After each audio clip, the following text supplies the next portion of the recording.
Hey guys, Joe from Ware's Farm here, just checking in on our shed renovation. As you can see, we have most of the shingles off of the large roof. We still have the short roof here to do. You can see here where most of the plywood was all rotted there, that's all off, and then where it's all caved in, we just basically caved it in with a shovel, so we'll have a nice mess to clean up inside. A couple of roof rafters here are rotted, so we'll replace those, and then we'll take it from there. Alrighty. So where we are at the moment, we got the plywood is on and we're starting to put down our wind and water shield seal here. It's basically, it's got a polymer on the outside that's waterproof, and the underside is kind of like a tar that sticks down to the plywood. Pretty simple to do. I measured out the first one. I got some over. I did about a 2-inch overhang around the ends of the roof and the sides, just to give me a little extra. You can always trim it off with a razor blade. Pretty simple if you got to cut it back more. I pre-cut them down on the floor or on the ground down there, rolled it out on top of some plywood, cut it with a razor knife. Pretty simple. Laid out the first one, made sure it was straight, and then you're going to overlap them about 3 inches, which is pretty handy. That is, this blue line right here is about 3 inches, so you can see the next one will come down from here to there. I got this one ready to go. I just use a couple of roofing nails to pin it in and hold it where it needs to be on both ends, and one in the middle, so it's only about 13 feet. Once it's there, kind of along the blue line, as you can see here, it's got a split film on the back, so it's pretty simple. You know, peel it up here on one corner, and you can see that's the top half, and it's the bottom half. I'll start with the bottom half. So I'll leave that on. So, difficult to do with one hand here. So you start peeling off the bottom, so you'll be able to grab it, and then just, oh boy, let's see how this goes. There we go. And just flop it back down. Just make sure there's no big bubbles in it. You can get a roller to do it. Since I don't have a whole lot of roof to do, I'm just pushing it down by hand. But if you got a lot to do, maybe you want to get a roller to push down all the seams. And then here, just kind of pull it out from underneath. As you go, I kind of just work it out, make sure there's no air bubbles. And that's it. I'll go all the way down. And once that's done, on the bottom half, I will pull out my nails there, and here. Flop that down, and start pulling the top half. Once that's down, I'll go to the next sheet. Alrighty, check back.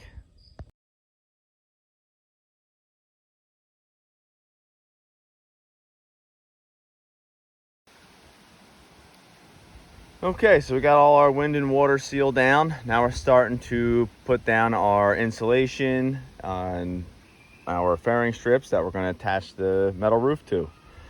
So the way we're doing it, we're laying down the insulation, which is about a 1/4 inch styrofoam with the foil backing on there that helps radiate the heat. It's a fan fold.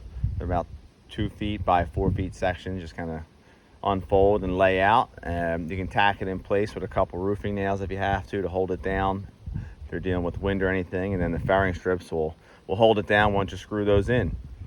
So the fairing strips, we're laying them out about 2 feet on center, which works out because then we have a fairing strip on the seam of our insulation. Just helps hold it down a little better. And we're just making sure that we screw these fairing strips into the roof rafters. So once you find the first roof rafter, then you can measure whatever your centers are. In this case, we're 16 inches on center. So if you see here, that was the first one off of our eave, and then this is a roof rafter here, so every 16 inches we just put a screw in, and I'm using 3-inch screws. That way it goes down through the fairing strip, through the plywood, and into the roof rafter for a nice tight hold.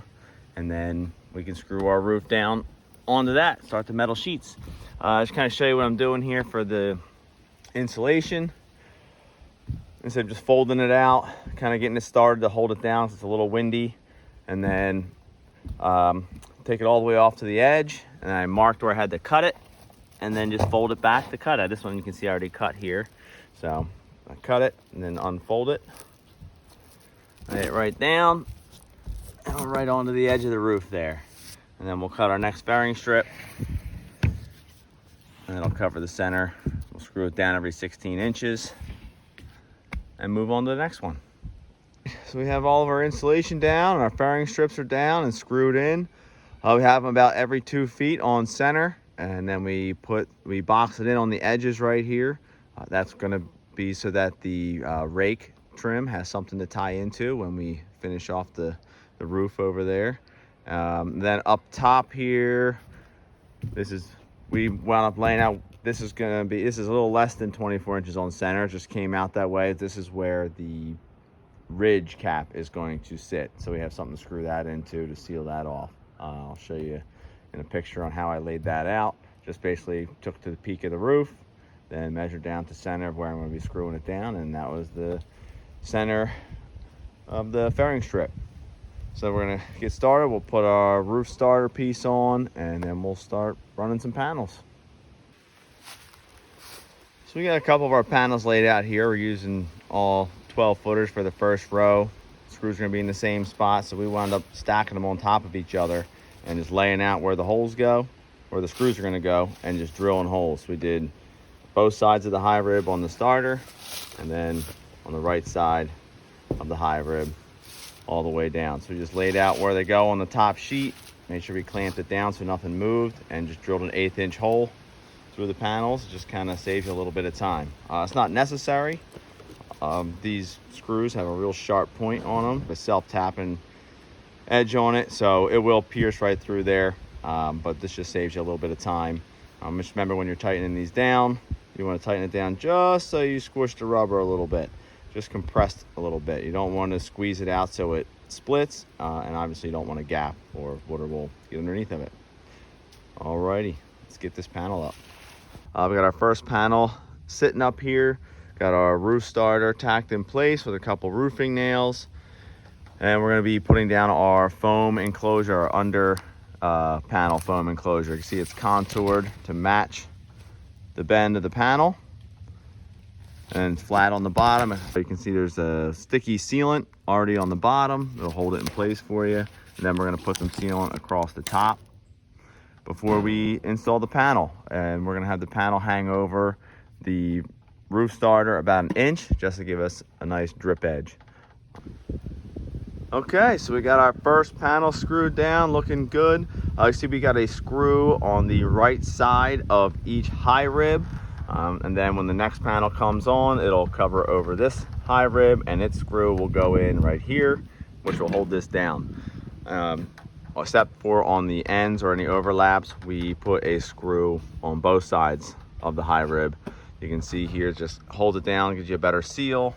That's where we put our under panel foam enclosure. So you can see the foam is squeezed in there, got the solar sealant, silicone squeezing out. So you have a nice tight seal to stop the wind-driven rain or any critters from getting up in there.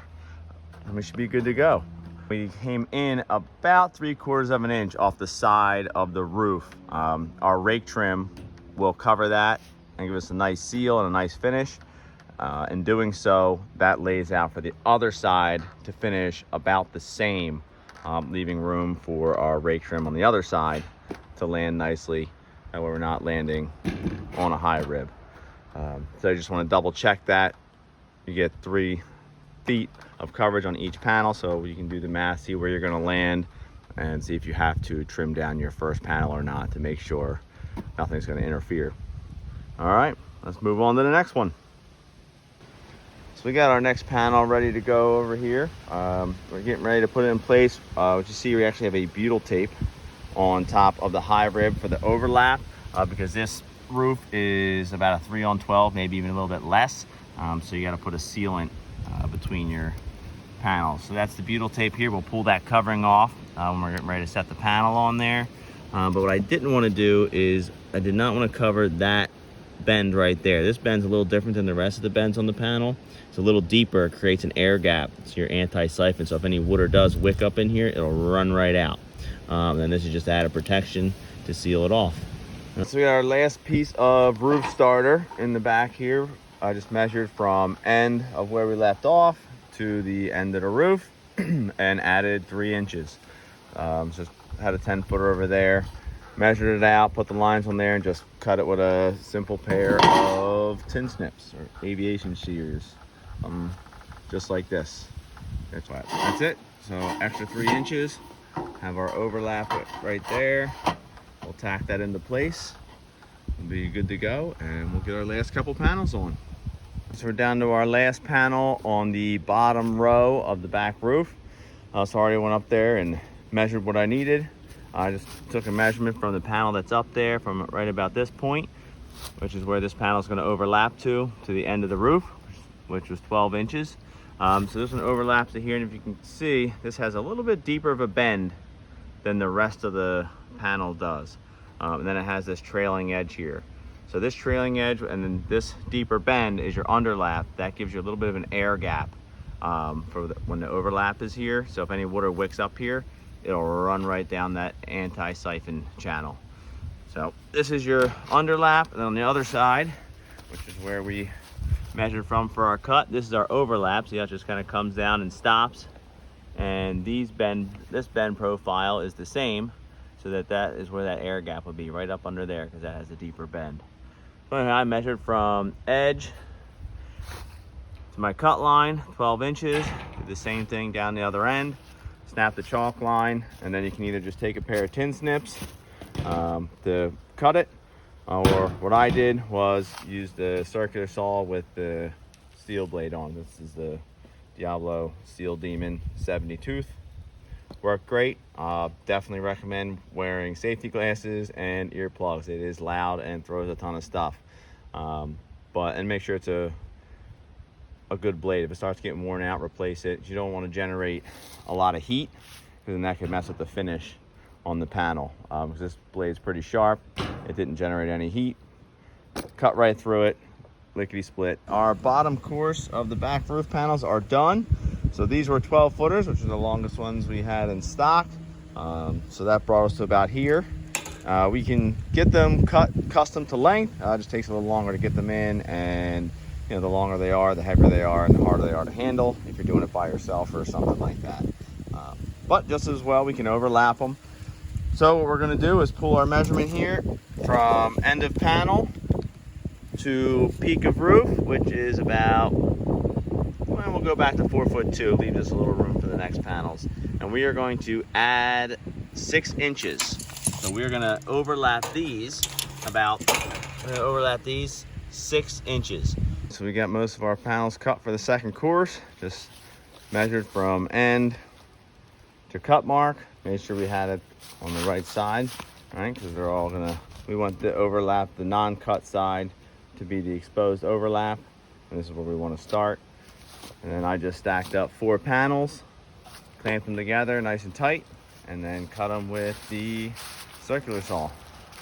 Again, you can measure each one individually and cut them with tin snips just the same. This just speeds things up a little bit.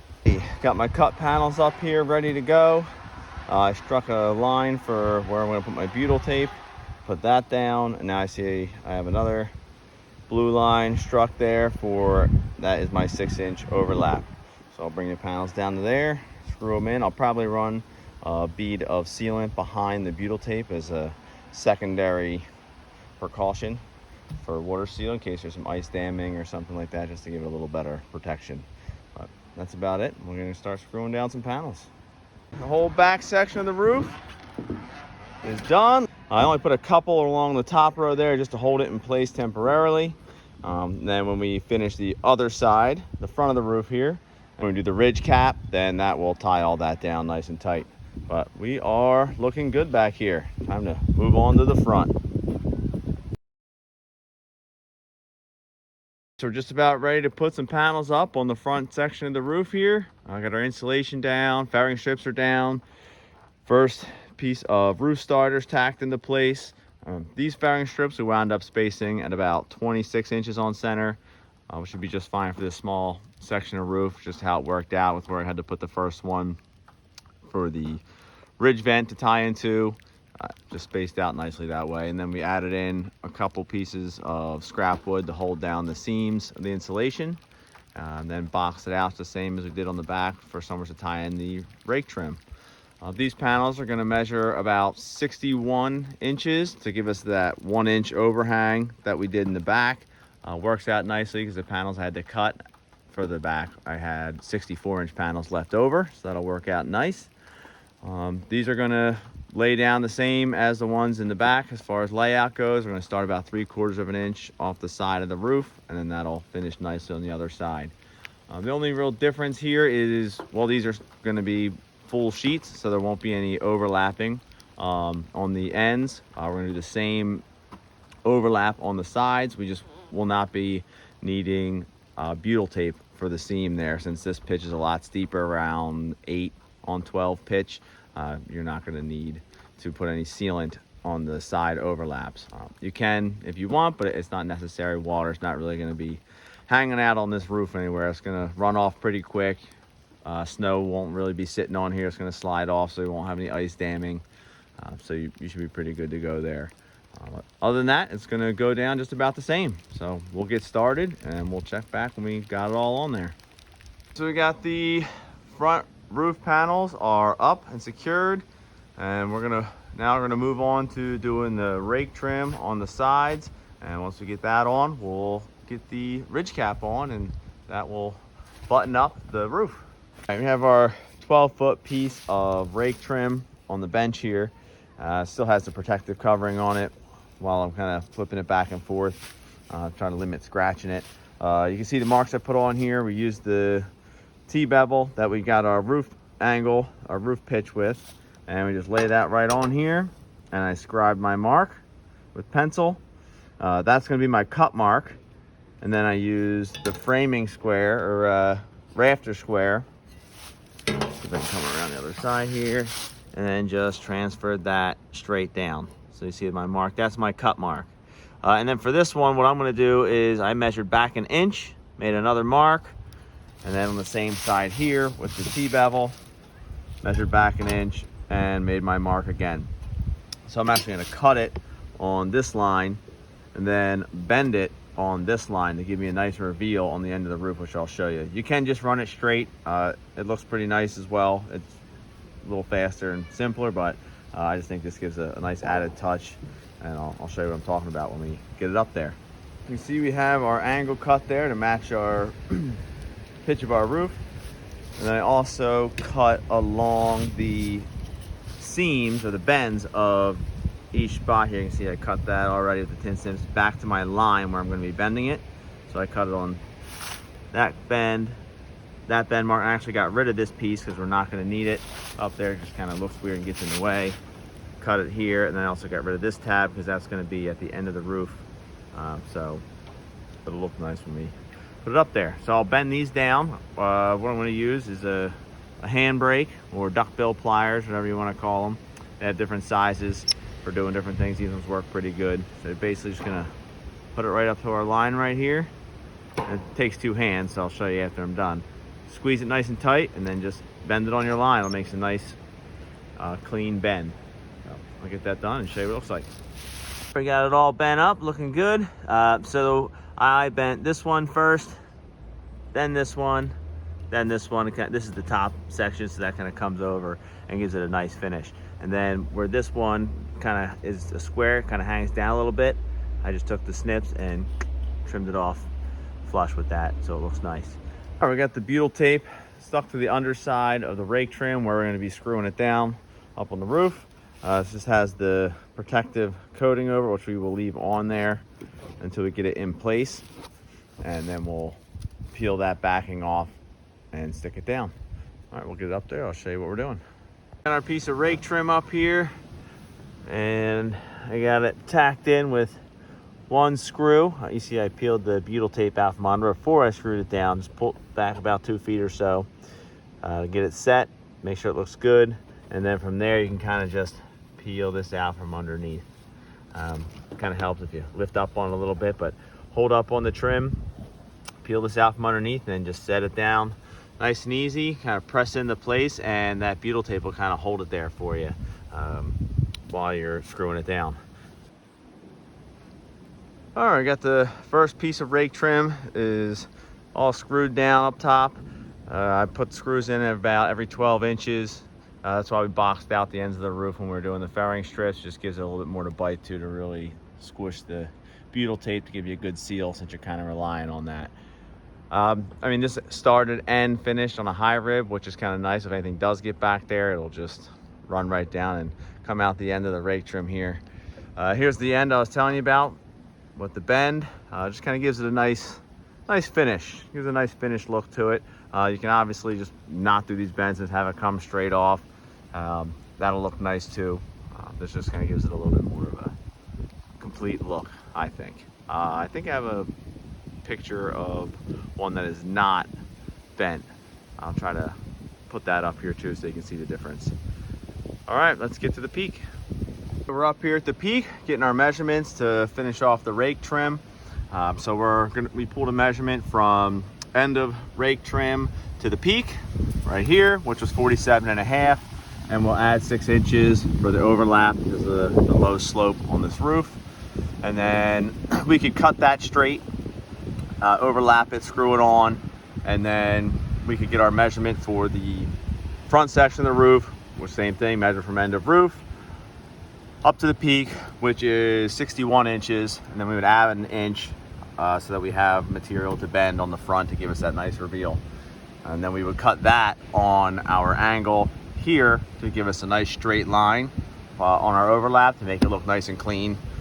And then what we're going to do on this though is make both pieces out of one. We'll cut our angles in here to get the nice reveal, and then the top will actually still be connected, and we're going to bend it across the top here just so it's a nice seamless transition.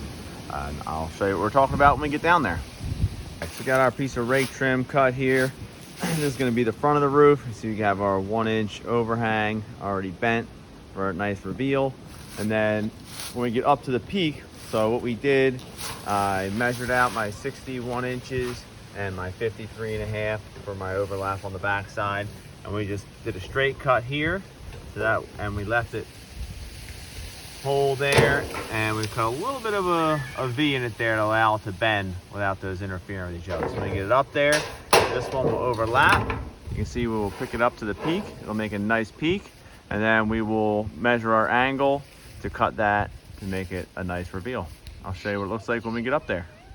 Got our piece cut and bent on the front there, and we have our peak just sitting here in place, and it's resting over top of the piece we already had installed. You see we have a nice bend here, giving us a nice smooth transition. So what we're going to do to make the reveal look nice is we will make a mark right here where these two intersect, and we'll draw a line from there to the peak, and we'll cut that we have a nice clean finish, and we will mark that back here, mark that line, and we will cut this drip leg off of the back side. So we'll cut along that bend in the back there, and then this line that we're going to draw just to get rid of that little piece. Let me see if I can show it to you underneath. There you go, that little piece under here, that way this can sit nice and flat. When this gets cut down, it'll have a real nice reveal to one another. And then over here, we're going to mark where our overlap is, and then underneath where this is going to overlap, we're going to cut that drip leg back about 1/8 of an inch. So we're going to cut right along the hemmed edge on the other piece on the drip leg on the underside. We'll cut about 1/8 inch back, and that way it'll get rid of the hem. And then on the underside where the hem is, see if I can lift this up and show you. On the underside where that hem is, we'll cut that all the way off. That way the hemmed piece is gone. It'll make it just a flat piece of sheet metal under there, not double thick with the hem. We'll do that there, and then we'll also do that on the top here where we're going to attach it, because this is hemmed as well. So we're going to mark right there at the end, and we'll cut about, I said, 1/8 inch in to shorten that piece and to get rid of the hem. Cut along underneath of it to get rid of it. That way it's nice and thin. We're going to do that on the longer piece down here. That's where we're going to cut it, because that's going to be the piece that's underneath. All right, so you can see where I cut off about 1/8 of an inch all the way down. It got rid of that hem. And then underneath, like I was saying, this is the piece that's left behind, this little guy right here. So you're gonna reach your snips under there and just trim across the bottom. You can see the butyl under there. And just nip that piece off so it's gone, so you only have this thin piece of metal. And that way you can either slide this inside the hem of the other trim or just set it right on top. Since it's a little bit shorter, it'll be hidden behind there. Either way should give you a pretty nice reveal. Just be sure to trim that piece off so it's out of your way. And then that's the same thing down here. See if I can get a little view.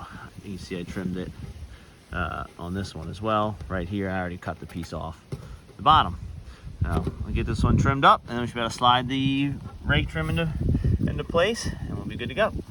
I was able to slip the piece up inside of this one that I trimmed back. So this one actually slides up inside this one about 6 inches. I said I cut that little piece of hem off so it would slide inside the hem of this one. Just locks it in nice. I was able to do the same thing up top. I screwed the top in and then actually peeled this back up. I was able to put some solar sealant inside between this joint and then sort of buckle this one up a little bit and get it caught back in the hem and pop it back into place.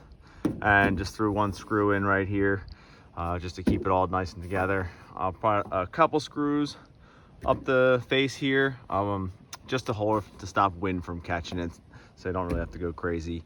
But I'll probably wait, because I'm actually going to put metal flashing fascia on here, so I'll slip that up underneath, then screw this in. That'll lock it in nice. And I'm going to move over to the peak here, get that tightened up and looking good. There we have it, the peak section of the rake trim installed. The bend turned out nicely, looks nice smooth transition. Like I said, we took that top mark from there and marked where these intersected and cut the straight line up for our reveal. This back section just is kind of straight cut, except for we marked this and we cut the drip leg off the back side so this could mount flush. We got it screwed in all the way down. Looks good. We'll throw one screw in down the bottom on the side to stop the wind from catching it until we get a chance to put our flashing over the fascia. But other than that, we are gonna get the other side done and move on to the ridge cap. So we're getting ready to install our ridge cap. We just measured the peak of the roof from outside our rake trim to outside our rake trim. It's 13 feet 1.5. And this full length of trim is 10 feet 6 inches. So we cut our short piece, which we're going to install first, at 3 feet 2.5. That gives us our 6-inch overlap plus our 1 inch that we bent for our end tabs for the nice reveal. Same thing, we cut the mounting tab off right here completely, and then we cut back 1 inch on each bend and fold them down. I go just past 90. Let's see if you can see that here. So that when we slide it on, it'll give us a nice clean fit. I'll show you what that looks like when we get up there. And then we'll also scribe that line to match the reveal of the rake trim now. We'll trim that off. And then you can see I trimmed the little corner off the small tab to make that match that line. And I will do the same to there. We're gonna get up there and measure where it's gonna mount, strike a couple lines and get our foam enclosures on there. And then we'll start mounting it. We're getting down our over panel foam enclosures. This is a little bit different than the other ones. They go over the panel instead of under it. You can see how it's contoured to fit this panel. Then gives you a nice flat sealing surface on top. It has the sealant already on the bottom side, so it sticks to the panel real nice. And then we will put some sealant across the top before we mount the ridge cap. So I measured my ridge cap from peak to edge. So from here to here, which is 6 1/4 inches. Then I measured from my peak down to here at 6 1/4 on both sides, and back 1/2 inch for where I'm going to mount my foam enclosure, and snapped a couple lines on the front and the back. There you go. So I'll run the closure all the way out, and then we will start mounting the ridge cap. Getting ready to put our first piece of ridge cap on here. One thing I like to do on a lower pitched roof is take your handbrake, just grab about 1 inch or so onto the panel and just give it a nice little bend up. Work it right on down there Just gives you another little dam there in case any water does get past your foam enclosure. It'll stop it from getting down inside underneath the roof there. Pretty simple to do. You just want to do your best mechanically to seal the roof. The rest you can get with sealant there for some added protection. So mechanically do your best and seal the rest. All right, let's get this piece on. In our last piece of ridge capping ready to go. I already cut the shorter piece where it's going to overlap before I installed it. Just made it a little bit easier. Cut that 1/4 inch piece of the hem off, back to our overlap point, and then cut underneath to get, let's see, that piece off of there. That way it's a thinner piece for this to, we'll try to slide it right inside that hem right there. I'll probably open it up a little bit with a screwdriver or something. Oop, there we go. And we'll overlap that. And then when you see I cut this tab off, I didn't bend this one to kind of show you. I cut this tab off right here. I kind of go back 1/4 inch and then come to my line. It just gives you a little bit nicer reveal on the end of the roof, and then bend it down just like that. So we'll bend the other one and then we'll get it up there. Got our ridge cap installed and screwed down nice and tight. You can see where I was telling you about, we came up here, this was that overlap. I just took right from where the seam meets and cut it up to the peak. That way it matches nicely. And then we sealed everything, put sealant along the top side of the foam enclosure. As you can see, if I can get you a better view under here. There you go, see it's squished down nice and tight. And then we screwed it down on every high rib. That way you get a good seal. So when you're screwing this down, you're gonna be going through the high rib on the panel. So you just want to get it to hold down tight to squish have compression on the rubber washer and compression on your foam enclosure there. You don't want to go crazy because you don't want to dent the panel or start crushing the high rib. There's nothing under there really supporting it other than the rib itself. So get it down nice and tight, but don't kill it. Just get everything to compress so you get a nice seal. This one turned out pretty good. Got a nice straight ridge line there, had a good overlap. We wound up overlapping the hem on top of the other one. It turned out nice. We weren't able to actually slide it inside like we do on some of the other ones. It was just a little too tight, but all in all, looks good. So that concludes our roofing portion of the shed rebuild here. Hopefully the video was helpful for you if you're thinking about doing it yourself or having it done. Gives you an idea of the material you're going to need, the tools you're going to need. If you want to see anything in more detail, please reach out to us. Either leave it in the comments, give us a call, shoot us an email, or stop by the store. I'll try to go over in a little more detail. Or if you need to get the material list together or the tool list together, let us know what you need. We can help you get it done. So that's it for this one. We'll move on to the next portion. We'll start doing the soffit and then hopefully get some siding on here. All right, thanks for watching.